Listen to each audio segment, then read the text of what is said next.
Salut, c'est Trado, je suis content de vous retrouver pour la mise à jour de l'analyse technique du CAC 40. Alors, épilogue avant de commencer du changement de couleur. J'ai eu énormément de participation au sondage, encore plus en fait par mail. J'ai reçu des centaines de mails avec des justifications qui sont très intéressantes. Bon, parfois j'ai eu des menaces, hein. J'ai eu, si jamais tu laisses ces couleurs-là, je reviens plus jamais, je vais chez tes concurrents. J'ai eu des mails très gentils me disant que voilà, il faut penser aux daltoniens, c'est bien, mais pour ceux qui souffrent d'astigmatisme, le noir, c'est vraiment pas ça. Il y a ceux qui m'ont dit également il faudrait mettre des bougies blancs et bleus, mais à condition que ce soit sur un fond blanc.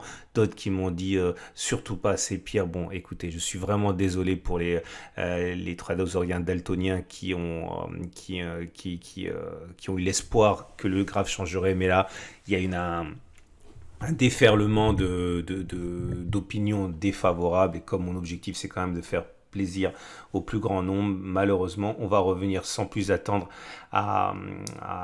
au format habituel, et c'est pas du bluff de la part de ceux qui ont dit que ça passait pas, puisque j'ai vu une baisse considérable, 10 fois plus de vidéos qui n'ont pas été regardées jusqu'au bout. C'est-à-dire que vous avez été très nombreux à arrêter le visionnage parce que c'était tellement insoutenable que vous pouviez même pas continuer à regarder. Donc voilà, retour au format précédent, et c'est pas gentil du tout hein, de la part de ceux qui ont proféré des menaces. Vous n'avez pas besoin de proférer des menaces, vous pouvez expliquer les choses poliment, gentiment. Hein. Je vous rappelle que vous payez rien. Hein. Alors, voilà où nous en sommes pour le CAC 40. Nous sommes dans une situation où nous avons engrangé 0,48%. C'était une séance qui a été plutôt encourageante. On a même progressé bien plus, hein, puisque au meilleur de la séance, on prenait même 1,11%, ce qui d'ailleurs a permis d'aller dans le sens du backtest qu'on a fait hier. Hein. Regardez, je rappelle que c'était à distance de la dernière bougie reportée par-delà le gap, hein, on allait le chercher. Bon, épilogue du backtest. Et on a finalement terminé assez petitement, hein, puisqu'on termine avec uniquement 0,48% de hausse. Au niveau des fondamentaux, ça a plutôt été bon du côté de Monsieur Trump, en ce sens que beaucoup se sont félicités de la sortie de l'hôpital, et donc du fait que le chaos politique serait sans doute pour une autre fois. Mais il y a eu des paroles qui ont été dites, notamment, et ben maintenant on sait que c'est confirmé d'ailleurs, hein, maintenant que le marché est fermé, Monsieur Trump confirme qu'il n'y aura pas de négociation pour le nouveau plan de relance avant les élections. Donc clairement, ça veut dire votez pour moi. Vous pouvez oublier le fait que on relancera. Hein. En gros, c'est l'idée. Hein. C'est un peu triste pour ceux qui y ont cru, mais en tout cas, ça nous permet aussi de contextualiser l'échec du jour. Hein.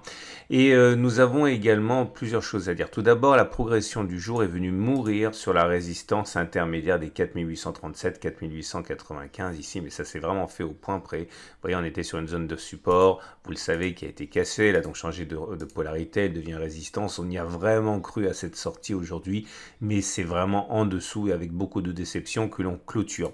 C'est pas fortuit non plus cette baisse, parce que si on utilise les retracements de Fibonacci, là aussi, hein, je vous ai expliqué que les traders, enfin vous le savez déjà si vous êtes analyste technique depuis pas mal de temps, mais l'idée c'est que beaucoup de traders attendent le fait qu'on revienne sur des niveaux de Fibonacci pour passer à l'action. Or justement, si on prend les plus hauts de la vague baissière et les plus bas de la vague baissière, les niveaux des 38 ont fait résistance pendant très longtemps, hein, puisque la première fois que ça a échoué à son contact, c'était le 28 septembre. Maintenant, les 50% de Fibonacci ont été touchés, et on voit bien comme il y a eu un rejet. C'est-à-dire que tous les traders, je crois que j'en avais parlé d'ailleurs dans la vidéo d'hier, qui avaient un biais baissier, s'en sont donnés à cœur joie sur cette zone correspondant à la fois à la résistance intermédiaire et à la fois les 50% de Fibonacci.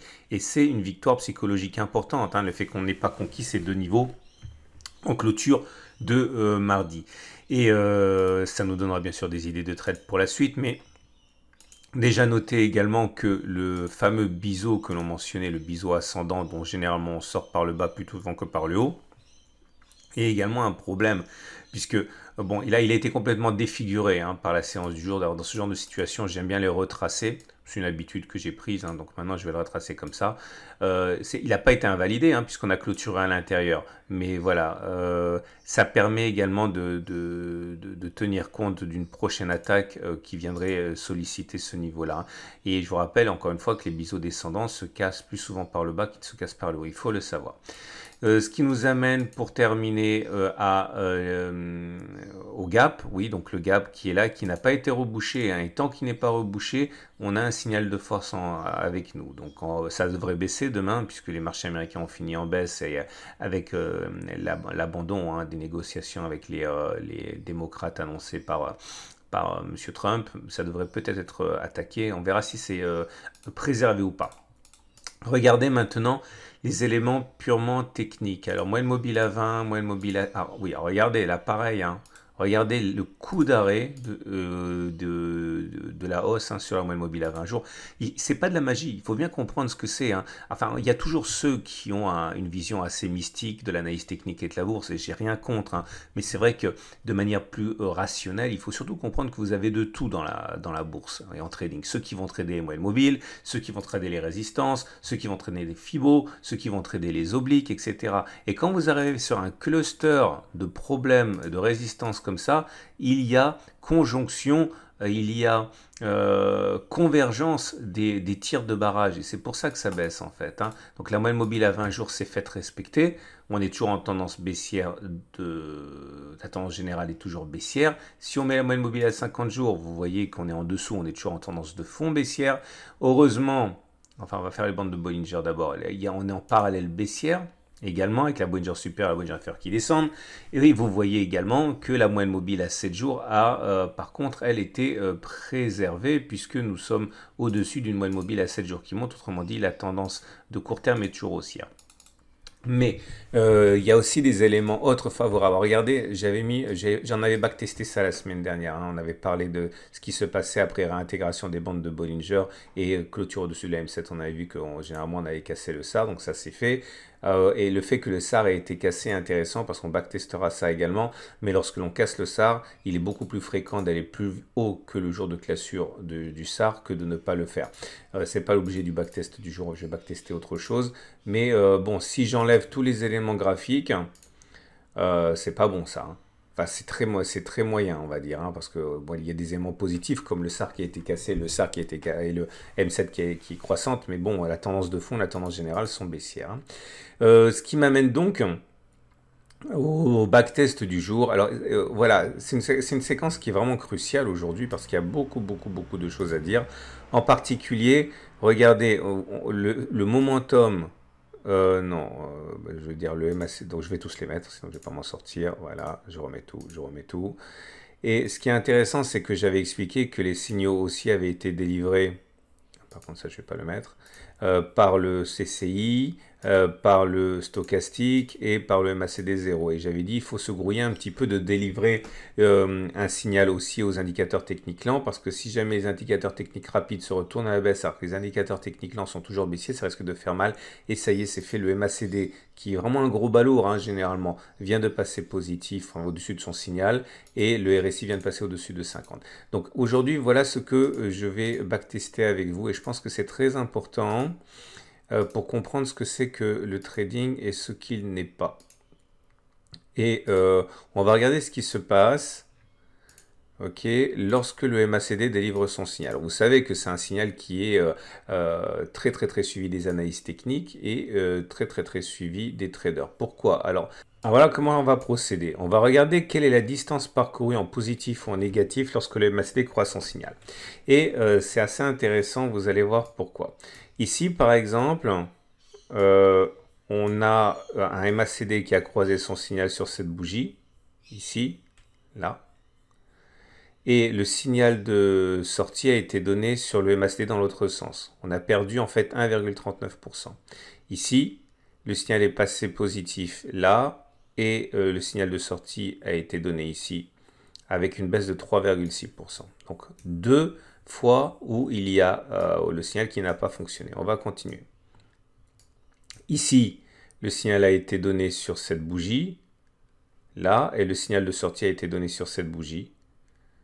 ici. Donc en fait, la progression a été entre le point d'entrée et le point de sortie de plus 7,09. Donc maintenant, on va continuer. Donc ici, moins 3,59, une perte. Ici, moins 3,95, donc encore un pari perdu. Là, un pari gagné à 0,35. Là, un autre pari gagné à 4,39. Un autre pari gagné à 2,73.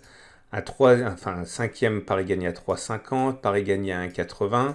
Pari perdu à 2,61. Pari gagné 11,21. Pari perdu 4%. Pari perdu 3%. Gagné 0,20%. Perdu 2,49. Gagné 0,90, perdu 1%, gagné 5%, moins 3,40, moins 2,32, plus 0,19, moins 0,64, moins 0,40, plus 85, 4,85, moins 7, moins 2,7, moins 2,06. Alors, ce qui est intéressant, c'est que sur ce backtest, qui n'a aucune validité scientifique, parce que je n'ai fait que 28 occurrences, pourquoi 28 et pas 20 comme d'habitude? Parce que je me suis laissé embarquer et j'ai mal compté. On se rend compte que 12 fois ça a monté, 16 fois ça a baissé. Autrement dit, le taux de réussite de ce backtest est de 43% et 57% d'échecs. C'est-à-dire 57% où on a finalement baissé en utilisant le signal d'entrée et de sortie. Est-ce que ça veut dire que le MACD est la plus grosse arnaque qui ait jamais existé en analyse technique, vu que c'est un des signaux les plus suivis par les traders et les analystes techniques? Non, parce que justement, une fois qu'on a fait ça, il faut regarder aussi combien on gagne, combien on perd. Et justement, moi, c'est pour ça que je voulais vous présenter ce backtest, parce que vous allez en apprendre beaucoup si vous êtes débutant. L'idée, c'est que sur les 12 succès, on a monté en moyenne de 3,53%. Et sur les 16 échecs, on est baissé en moyenne de 2,42%. Autrement dit, on a gagné 1,5 fois plus quand on avait raison et qu'on avait progressé, qu'on a perdu lorsqu'on avait tort. Autrement dit, 43% d'échecs contre 43% de réussite contre 57% d'échecs, mais avec des gains qui sont 1,5 fois plus quand vous avez raison que quand vous avez tort, ça fait de ce setup quelque chose qui fonctionne. Alors, est-ce que ça veut dire pour l'analyse technique que on devrait nécessairement monter? Je ne sais pas, c'est pas ce que j'ai backtesté. Mais ce qui est sûr, c'est qu'on va plus souvent recroiser à la baisse avec une perte qu'avec une hausse, mais en tant que trader, ça peut quand même être intéressant. Ok? Voilà, je voulais tenir vraiment à vous montrer comment on procède et la différence qu'il y a entre l'analyse technique et le trading. Ce qui nous amène donc maintenant à l'Ishimoku. Mais avant l'Ishimoku, on va regarder la bougie du jour, puisque voilà, j'avais expliqué que la bougie du lundi était plutôt favorable. Par contre, la bougie du jour, elle est beaucoup moins favorable parce qu'il y a une grande mèche haute, une grande mèche basse. Bon, c'est plutôt positif en ce sens que le corps est vert, mais on termine quand même dans le tiers neutre avec une longue mèche basse, donc c'est une bougie d'indécision. Méfiance quand même. Hein. Est-ce que ça veut dire toute cette histoire que... Ah non, l'Ishimoku, pardon, l'Ishimoku qui est là, et c'est toujours neutre également, puisque même si on est en dessous du nuage, eh bien la lagging span est toujours dans le nuage, donc elle ne le confirme pas. Et vous voyez, la SSA s'aplatit, la SSB remonte, la Tenkan remonte, la Kijun est à plat. Bon, globalement, c'est neutre, il ne faut pas se prendre la tête. Soit c'est haussier, soit c'est baissier, soit c'est ni l'un ni l'autre. Et là, c'est pas haussier, c'est pas baissier, donc c'est ni l'un ni l'autre. Donc c'est neutre. Alors, on va passer aux trades du jour. Alors, les trades du jour, les voilà. Alors, si vous avez... Ah oui, j'ai reçu des mails et des... Regardez, il faut vraiment que vous pensiez à regarder les commentaires YouTube parce qu'il y a des choses vraiment très intéressantes qui sont dites. J'ai été interpellé et on me disait, ouais, franchement, par rapport à ton refus de sortir, c'est pas mal, ça m'inspire, etc. Parce que c'est vrai que si on sort au moindre signal, c'est pas que c'est une erreur, c'est qu'il faut être capable de backtester ce genre de choses, ce genre de comportement. Ok, et moi je sais pas faire en tout cas, je sais uniquement backtester des choses qui sont clairement établies.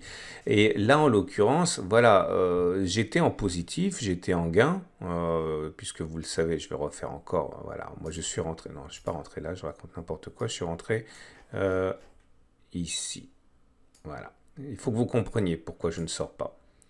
Moi je suis rentré ici, ok, sur la bougie du bas du triangle de l'époque. Là, je suis en positif depuis 2 séances. Est-ce que j'aurais dû mettre mon stop sur mon point d'entrée? Je sais que beaucoup de traders le font. Moi, je ne le fais pas pour la raison que je viens d'évoquer. Est-ce que je vais sortir si on rebaisse? Non. Mon stop, il bouge pas. Il est là. Il a 4650. Peut-être que je perdrai de l'argent sur ce trade alors que j'en gagnais. C'est pas grave. Mais sinon, je ne suis pas capable de travailler avec les statistiques et tout mon travail repose sur les statistiques. OK? Donc, ce qui m'amène au trade possible. Si vous êtes haussier, eh bien vous pouvez justement partir du principe que on va avoir une correction. Cette correction va nous amener près du gap, je pense. Si ce gap est un gap de force, vous pouvez par exemple acheter en mettant un stop sous le gap, en partant du principe qu'il ne sera pas comblé, ben, je sais pas, un stop à 0,7%. Le prochain objectif peut être par exemple un retour sur le gap à 2,2%. Vous avez un ratio gain-risque qui est très bon. Maintenant, le problème, c'est que vous allez vous coller à la résistance. Donc, quand vous visez le gap avec entre-temps une résistance qui a fait ses preuves, c'est toujours un petit peu dangereux. Donc, acheter maintenant, moi, je ne le sens pas trop à cause de cette résistance qui a véritablement fourni la preuve de son efficacité. Si vous, à la limite, il faudrait attendre que l'on bouche le gap. Si on bouche le gap, il va y avoir une accélération baissière et dans ce cas, rentrer dans la zone verte comme moi je l'ai fait. Okay, le tout, c'est qu'il faudra avoir à ce moment-là un ratio gain-risque qui est assez intéressant sans se prendre, enfin moi j'aime pas viser plus haut qu'une résistance parce que vous avez un tir de barrage. Si vous avez un biais qui est baissier, vous avez un très bon point d'entrée demain. Parce que, bon, pas aussi bon qu'aujourd'hui, mais imaginons que l'on ouvre avec un gap baissier, qu'on soit, par exemple, ici, quand on ouvre, eh bien, si vous mettez un stop au-dessus des plus hauts du jour, au-dessus des 50% de Fibonacci et que vous visez 1,7%, ouais, c'est un peu compliqué aussi parce que vous allez très vite vous prendre les acheteurs qui se cachent sur la résistance des 4691. Bon, voilà. Il y a plein de choses à faire, mais si vous voulez faire gaffe de ne pas vous prendre des portes de saloon avec les résistances et les supports qui sont forcément défendus par certains acheteurs et certains vendeurs, ça commence à devenir un petit peu compliqué. Donc, à la limite, il faut vraiment attendre que l'on s'enfonce dans le support pour acheter ou alors vraiment que on revienne dans la résistance pour spéculer à la baisse, pour avoir des ratios gain-risque qui sont intéressants. Encore une fois, c'est pas une obligation, c'est ma façon de bosser. Voilà, je vous souhaite une excellente journée. Je vous invite à regarder à la fin de cette vidéo l'analyse technique de moyen terme, également l'analyse technique de l'or qui va être mise à jour. Je vous souhaite une très bonne journée. Je vous dis à demain pour la mise à jour.